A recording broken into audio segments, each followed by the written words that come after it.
తాజా అంశాన్ని చూస్తున్నాం. ప్రధాని మోదీ రాష్ట్ర పర్యటన షెడ్యూల్ ఖరారైంది. మరింత సమాచారం మా ప్రతినిధి ధనుంజయ్ అడిగి తెలుసుకుందాం.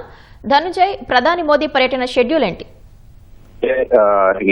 మే 4వ తేదీన మే 2వ తేదీన సాయంత్రం 4 గంటలకి ప్రధాని మోదీ చేతుల మీదుగా రాజధాని పనులు పునఃప్రారంభం కానున్నాయి. ఈ మేరకు షెడ్యూల్ అయితే ప్రధాని షెడ్యూల్ అయితే ఖరారైంది.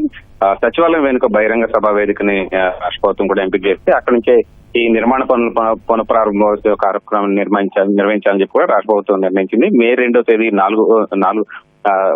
తేదీ సాయంత్రం 4 గంటలకి ప్రధాని చేతుల మీదుగా ఈ పునర్నిర్మాణ శంకుస్థాపన కార్యక్రమానికి కార్యాచరణ చేపట్టారు. దీనికి సంబంధించి రాజధాని పునర్నిర్మాణ శంకుస్థాపన కార్యక్రమానికి ఉమ్మడి గుంటూరు, కృష్ణా, ప్రకాశం, పశ్చిమ గోదావరి జిల్లాల నుంచి ప్రజలు హాజరయ్యేలా కూడా అధికారులు అయితే కార్యాచరణ చేపట్టారు. ప్రధాని పర్యటన ఏర్పాట్ల కోసం మంత్రుల కమిటీ కూడా రాష్ట్ర ప్రభుత్వం ఇప్పటికే ఏర్పాటు చేసింది. దీనికి సంబంధించి కేసు కూడా నిన్న రాత్రి దీని సమీక్ష సమావేశాన్ని కూడా నిర్వహించారు. భద్రతా ఏర్పాట్లు అలాగే ఈ వివిధ ఏర్పాట్లు వేసవరీత్యా వివిధ ఏర్పాట్లను కూడా మా ప్రభుత్వం ముమ్మరం చేసిందని చెప్పాలి. రైట్, ధన్యవాదాలు ధనంజయ్.